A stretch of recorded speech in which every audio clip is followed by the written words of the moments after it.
Hi friends, welcome to Mamata's kitchen. ఈరోజు వచ్చేసి ఎంతో టేస్టీగా హెల్తీ రెసిపీని చూసేద్దాం.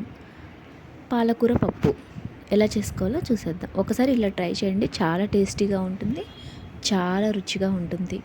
ఆకుకూరలు తిన్నలు కూడా ఖచ్చితంగా ఈ పాలకూర పప్పుని తింటారు. ఒకసారి ఇలా ట్రై చేయండి. మీ ఇంట్లో ఎవరైనా ఆకుకూరలు తినే వాళ్ళు ఉంటే ఒకసారి ఇలా పప్పు చేసి పెట్టండి. నా స్టైల్లో ఖచ్చితంగా తింటారు.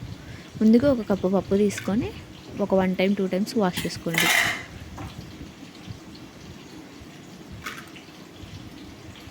అందులోనే ఒక 4-5 పచ్చిమిర్చిని మధ్యలోకి కట్ చేసేసుకుని, మీకు కావాలంటే చీరికలైనా కట్ చేసి వేసుకోవచ్చు.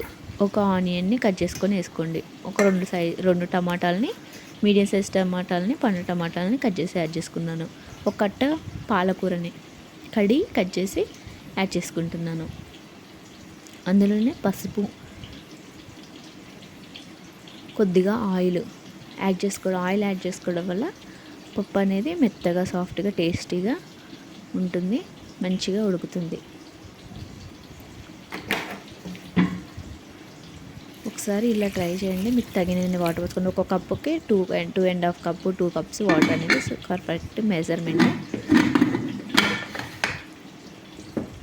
కుక్కర్ మూత పెట్టేసి 4 to 5 విజిల్స్ వచ్చే వరకు కుక్ చేసుకోండి. ఇలా కుక్ అయిపోయిన తర్వాత అందులోనికి టేస్ట్కి సరిపడా కారం, సాల్ట్ యాడ్ చేసుకొని ఎనుపుకోండి. పప్పు ఎనుపుకునే కర్ర ఉంటే పప్పు దాంతో ఎనుపుకోండి, లేదంటే గరిటెతో ఎనుపుకోండి. ఒకసారి ఇలా ట్రై చేయండి ఫ్రెండ్స్, చాలా టేస్టీగా ఉంటుంది, చాలా రుచిగా ఉంటుంది. ఒకసారి ఈ స్టైల్లో ఇలా తయారు చేయండి. పాలకూర పప్పు అనేది చాలా బాగుంటుంది, ఎంతో హెల్త్కి కూడా చాలా మంచిది.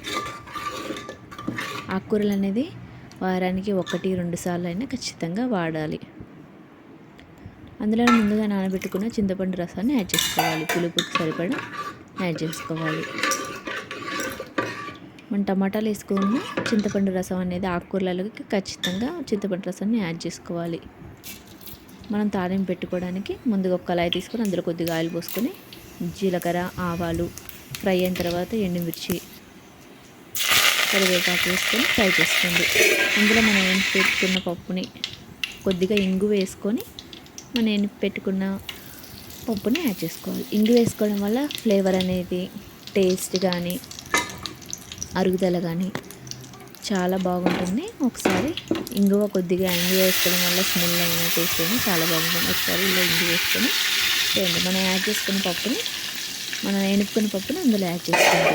అంతేనండి, ఎంతో టేస్టీ అయిన పాలకూర పప్పు రెడీ. ఒకసారి ఇలా ట్రై చేయండి. మీకు నచ్చినట్లయితే కనుక ఒకసారి మీ ఇంట్లో ట్రై చేసి మీ ఇంట్లో వాళ్ళకి తిన్నోళ్ళకి పెట్టండి. వాళ్ళకి నచ్చితే కామెంట్ చేయండి, సబ్స్క్రైబ్ చేసుకోండి, లైక్ చేయండి, షేర్ చేయండి.